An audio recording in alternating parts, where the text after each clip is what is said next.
얼마 전 미국 팝스타 테일러 스위프트의 공연 관련 수익이 사상 최초로 매출 10억 달러, 무려 1조 3,700억 원을 넘겼다는 소식이 화제입니다. 타임즈에 따르면 팝스타 공연 중 기존 최다 매출은 9억 3,900만 달러, 약 1조 2,300억 원의 매출을 올린 엘튼 존의 고별 공연이었는데요. 테일러 스위프트가 이 기록을 갈아치웠습니다. 10억 달러의 매출은 올해부터 시작된 스위프트의 에라스 투어를 통해 8달 동안 60회 공연으로 올린 매출이라고 하는데요. 물론 스위프트의 티켓 가격이 비싼 것도 사실이긴 합니다. 음악산업 출판업체인 폴스타에 따르면 테일러의 콘서트 티켓 평균 가격은 약 238달러로 업계 최고 수준입니다. 하지만 이것만으로는 60회 공연 수익으로 1조 3천억 원을 채우기에는 부족합니다.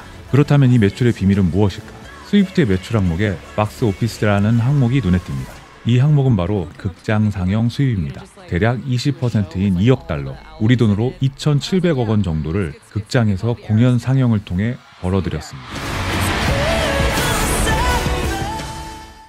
공연을 극장에서 이렇게 많이 보는지 의아해하실 수도 있는데요. 저 역시 가수의 공연은 현장에서 라이브로 듣는 것이 기본이라는 생각이 아직도 남아있습니다. 하지만 팬데믹 이후 흐름이 바뀌었습니다. 이전에는 술집이나 음식점에서 보던 다양한 스포츠 이벤트들을 극장에서 보는 시대가 되었습니다. 슈퍼스타들의 공연도 마찬가지입니다. 많은 팬들이 현장이 아닌 극장에서 공연을 봅니다. 빵빵한 음향과 아이맥스의 넓은 스크린으로 보는 영상은 콘서트 현장 못지않은 현장감을 느끼게 해줍니다. 참고로 스위프트의 콘서트 극장 상영은 역대 공연 영상 상영물 중 매출 1위입니다. 그런데 스위프트 콘서트의 극장 상영을 공연 수익의 추가 수익으로 해석하는 것은 그 의미가 조금 부족합니다.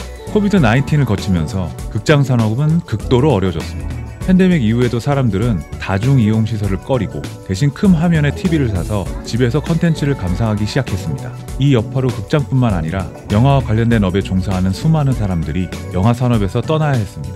더 이상 오프라인 공연은 대세가 아니었고 팬데믹이 끝났음에도 매출은 살아나지 않았습니다.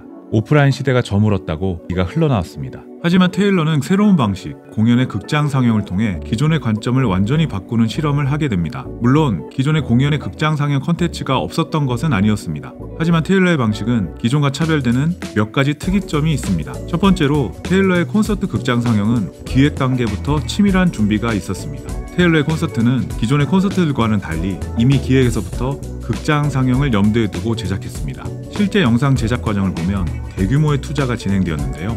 4일간의 촬영, 음향, 무대 연출까지 극장 상영을 염두에 둔 과감한 선택이 있었습니다. 이러한 기획을 통해 공연 영상은 극장의 관객들에게 콘서트 현장 못지않은 생생한 경험을 제공해 주었습니다. 두 번째로 흥미로운 것은 에라스 투어의 극장 상영과 오프라인 공연이 동시에 진행되었다는 점입니다. 이 부분에서 테일러는 과감한 선택을 합니다. 비싼 공연 티켓에 부담을 느끼는 팬들에게도 시차 없이 오프라인 콘텐츠와 동일한 질 좋은 콘텐츠를 제공하여 접근성과 만족도를 높였습니다.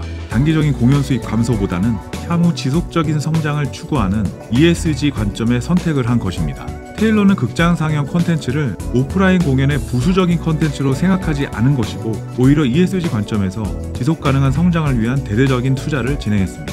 만약 단기적인 공연 수익만 생각했다면 이러한 투자와 실험은 진행되지 못했을 것입니다. 테일러의 선택은 즉각적으로 전 세계 엔터테인먼트 산업에 변화를 가져왔습니다. 실제로 많은 엔터테인먼트 기업들은 공연에 대한 접근성 향상을 ESG 경영의 주요 목표로 반영하고 있습니다.